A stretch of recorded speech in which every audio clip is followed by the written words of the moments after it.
Whenever anything good happens in my life, there's a voice in the back of my mind telling me that I'm worthless and that I don't deserve it. Do any of you know where that quote comes from? That quote comes from a character called Charlie Spring from a TV show named Heartstopper. He is a boy who's struggling mentally and then he ends up in a psych ward. So, hello everyone, my name's Ross. Do you know who Charlie Spring is? Maybe some of you do, some don't. He is a very sweet boy indeed. But today we're not gonna talk about him. We're gonna talk about me, my life, and yours. My goal for this speech is that so you can understand that you are not alone and it's okay to not feel okay and still trying even just by small steps. Just like Charlie, I also ended up in psych wards. And I want to share how I ended up there. It's a long story, but I hope it helps you feel more connected to me because I understand how frustrating it is to hear just try harder. So, I want my support to feel genuine, understanding, real. I want you to feel seen and understood because I do see you and understand you. Remember what I was talking about? I was in psych wards. I know some of you, or even most of you, are currently wondering what am I doing there, since I don't look like that or like them, right? So, what am I doing there? Well, I hate to break it to you, but it is just your stereotype. Because there's no specific way to look like you're currently struggling mentally. There's no specific way that defines you as a part of a particular group or community. People often ask me, how did I get diagnosed or in a psych ward? Since, well, I'm also known as one of the smart kids because I was always raising my hand and getting recognition. But outside of that, I'm also a lonely kid and often avoided, also disliked for things I never really understood. To be honest, I know why they did that because they see me as a bit of a freak and an abeka. There's nothing wrong with being abeka. I'm fine with who I am. But their view of abeka is very demeaning, so they act accordingly. They also probably dislike me more because I often miss schools for things that are beyond my control, such as me having my meetings with my psychiatrist or because of my conditions. I get their perspective, but it still hurts. But I find comfort in knowing that I'm more mature than they are because I would never treat anyone the way they treat me. Let's dive deep into what I'm currently talking about.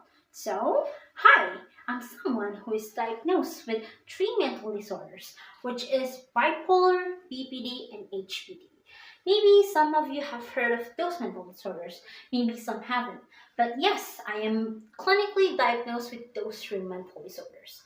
And today we're going to talk about my life or how someone like me, from your point of view, can get diagnosed or in psych wards. Or the better question from my point of view is that how am I still alive?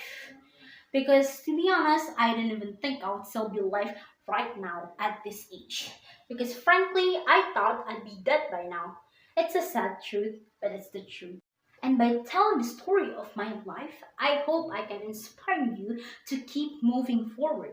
Even though everything gets incredibly hard, I hope I can inspire you to keep taking small steps until you don't even realize it at the point that your steps have become so big by the end or in the middle of the steps. I hope the story of my life will encourage you to stay alive. The start of it all.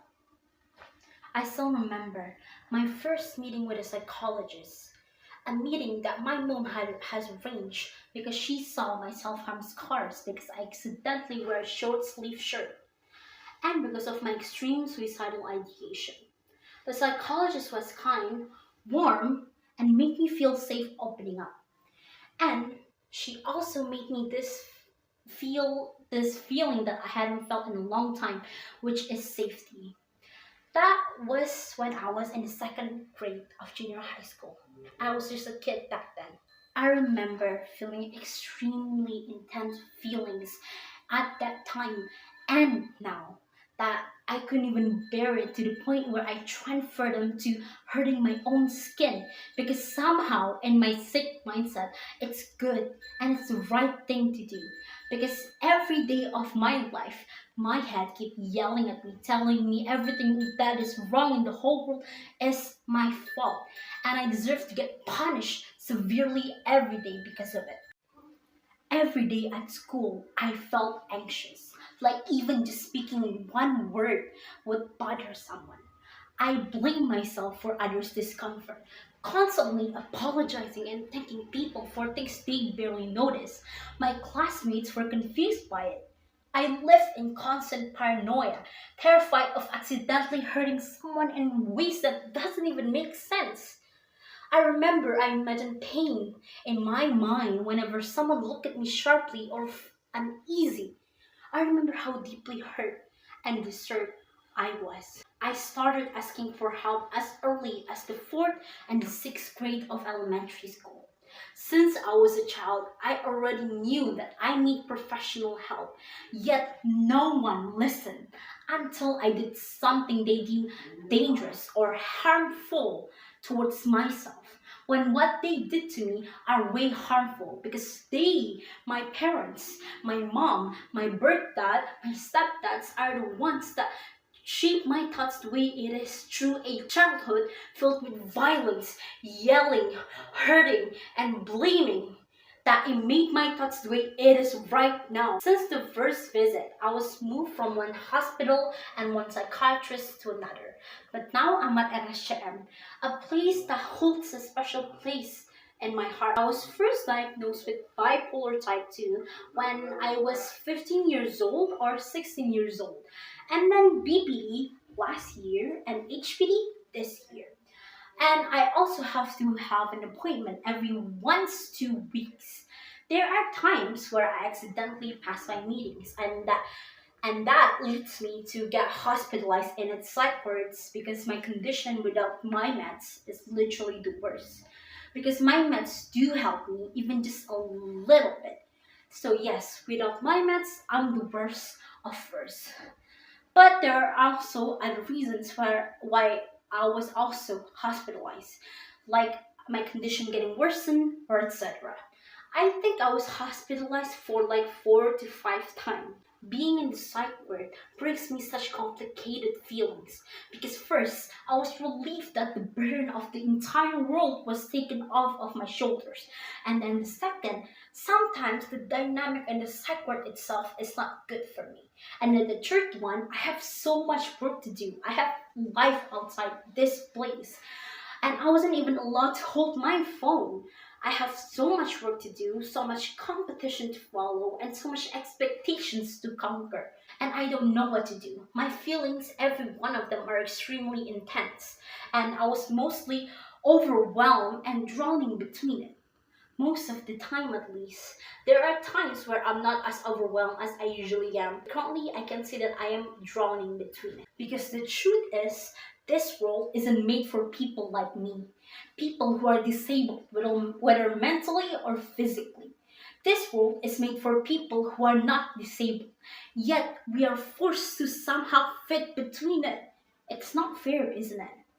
But well, as you all can see, I'm currently still here, breathing in front of you guys, telling you guys how my life went, how much suffering I am, yet I'm still standing in front of you guys. So, how am I still alive? To be honest, I also don't know. Maybe it's just because I'm stubborn. But I also know that I'm currently fighting for my happiness. I'm fighting for what I deserve to have. I'm trying to learn to love myself, taking baby steps. I will try to treat myself in the best way that I deserve. Because if no one is gonna give me that, I'm gonna be the one who will be giving myself that. And I think you should also do the same. No need to rush things, do it slowly, and don't do it for anyone else or whatever people say online. Do it for yourself. Think about how hard life has been for you, yet you're still standing here. Do this for you, not anyone. I know very well that this is so hard.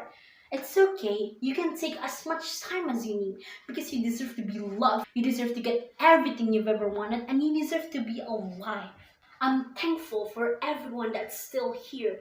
I know every one of you have experienced so many sufferings and yet you're still here. I'm so proud of you for being brave enough to breathe and keep existing. And I am rooting for you for whatever it is that you're currently fighting for or you're doing. And the reason that I'm doing this is that because I believe in you. Now, let's raise your right hand and place it to your chest and say it after me. I will try to love myself. I will try to give myself what I deserve. And I will try my hardest to stay alive.